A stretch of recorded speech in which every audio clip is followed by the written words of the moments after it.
Olá pessoal, bem-vindos a mais uma aulinha de biologia. Hoje nós vamos conversar um pouco sobre o reino Monera. Reino Monera era assim chamado, naquela classificação mais antiga de Whittaker, que levava em consideração as características fisiológicas dos indivíduos, e na classificação mais recente, que é aquela classificação de Wool's, que leva em consideração as análises, do RNA ribossomal dos indivíduos, nós vamos ter o reino Monera sendo dividido em dois grandes domínios: o domínio Eubactéria e o domínio Archaea. É importante nós deixarmos claro aqui desde o início que os representantes do reino Monera são indivíduos unicelulares, tá? Eles podem até viver juntinhos assim, formando colônias, mas eles são unicelulares. Eles são também procariontes. Isso é muito importante da gente gravar e lembrar, porque o reino Monera é o único dos 5 reinos que vai possuir representantes procariontes, tá bem? E o estudo, a análise das bactérias dos indivíduos do reino Monera é bem importante, não só porque eles, nós temos vários indivíduos que são patógenos, que provocam doenças, mas também porque eles são muito importantes nos ecossistemas, atuando como decompositores, facilitando, a fixação de nitrogênio, por exemplo, no solo, tornando o solo mais fértil. Enfim, eles vão estar envolvidos em várias funções aí.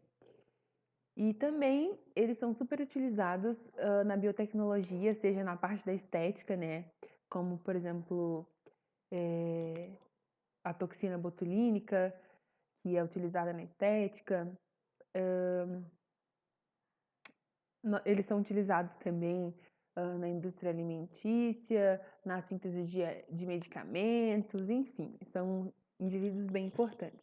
Nós vamos seguir aqui no nosso estudo vendo algumas formas que as bactérias podem ter, tá? Pode ser a forma coco, e aí vai variar, tem várias opções aqui.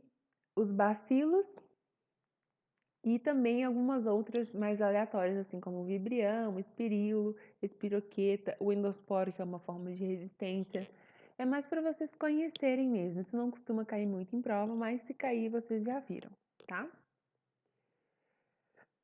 Agora nós vamos para uma parte mais importante, nós vamos ver as estruturas que compõem uma célula bacteriana.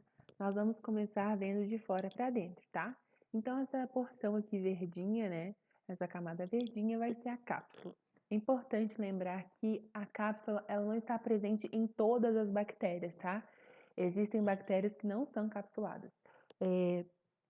Ela é mais um fator de virulência, As bactérias que possuem cápsulas tendem a ser mais agressivas por exemplo, ao nosso sistema imune, e elas dificultam, por exemplo, a fagocitose por macrófagos, enfim, tá? É mais um fator de virulência. Depois nós temos aqui a parede celular, que é constituída de peptídeo glicano. Isso é importante por quê? Porque tem algumas questões que brincam com a composição de parede celular, porque nós vamos ver nas próximas aulas os fungos, por exemplo, que são indivíduos que também possuem parede celular, mas parede celular de quitina, que é um outro polissacarídeo.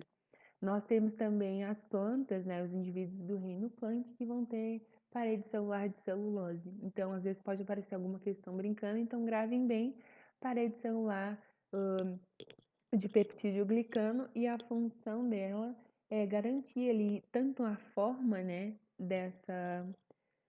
dessa bactéria, como também garantir o equilíbrio osmótico para que ela não perca tanta água, de acordo com as variações do meio em que ela está inserida, tá? Depois nós temos aqui essa estruturinha que são os mesossomos, e os mesossomos eles têm uma certa discordância sobre a função real deles. Para alguns autores, eles vão possuir uma função respiratória, acredita-se que ele tem ali uma função respiratória, mas tem autores também que acreditam que durante o processo de formação da lâmina, para a gente conseguir ver ali no microscópio, pode ser que tenha ocorrido uma dobradura da parede celular, da membrana plasmática, e a gente chama, quando isso acontece, a gente diz que isso é um artefato de processamento. Durante o processo de construção dessa lâmina, algo se dobrou e formou uma estrutura que de verdade não existe. Então, para alguns autores, o mesossoma não existe e não tem nenhuma função. Mas caso apareça, né, você já tem essa noção aí. Depois nós temos aqui em rosinha o citoplasma.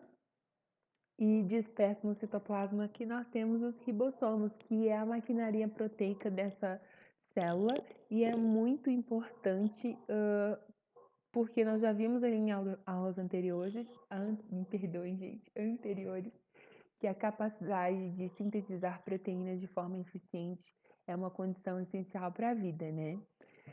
Nós temos aqui também o grânulo, onde ocorre o acúmulo de alimentos, quando essas partículas são englobadas pela célula bacteriana. E nós temos, por fim, o material genético. Como eles são procariontes, não existe, né, uma membrana que delimite esse material genético, que circunde o material genético.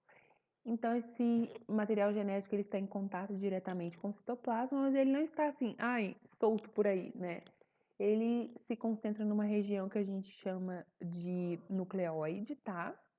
E no nucleoide nós vamos ter os genes essenciais. É um único cromossomo circular que abriga os genes essenciais para essa bactéria.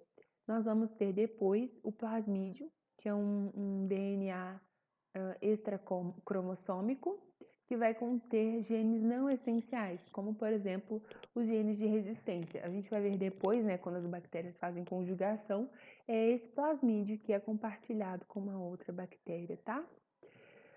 Nós temos aqui uma outra imagem, uma outra perspectiva, mostrando a mesma coisa, as mesmas estruturas que nós vimos na imagem anterior, mas aqui vão aparecer duas estruturas que não apareciam antes, que são as fímbrias, tá? As fímbrias, elas são importantes para a formação do píleo sexual, que é um tipo de... que vai permitir um tipo de reprodução sexuada que nós vamos ver um pouco mais à frente. E que nós vemos também o flagelo. O flagelo ele não está presente em todas as bactérias, mas nós temos sim alguns tipos de bactérias que são flageladas, e diferente do flagelo humano, que é um flagelo de microtúbulo, constituído de microtúbulos, o flagelo das bactérias ele é constituído de flagelina, tá?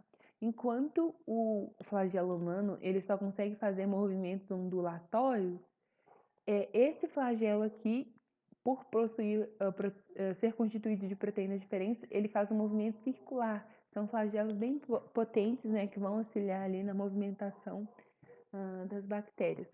Mas aqui só revendo, né, nessa perspectiva aqui, nós temos então a cápsula aqui em verde, a parede celular em amarelo, a membrana em azul, o citoplasma aqui em rosa, e aqui dentro do citoplasma nós vamos ter os ribossomos, o mesossomo, o grânulo, que pode também ser chamado de inclusão, e aqui o nucleoide. Nessa imagem aqui não está representado os plasmídeos, tá bem?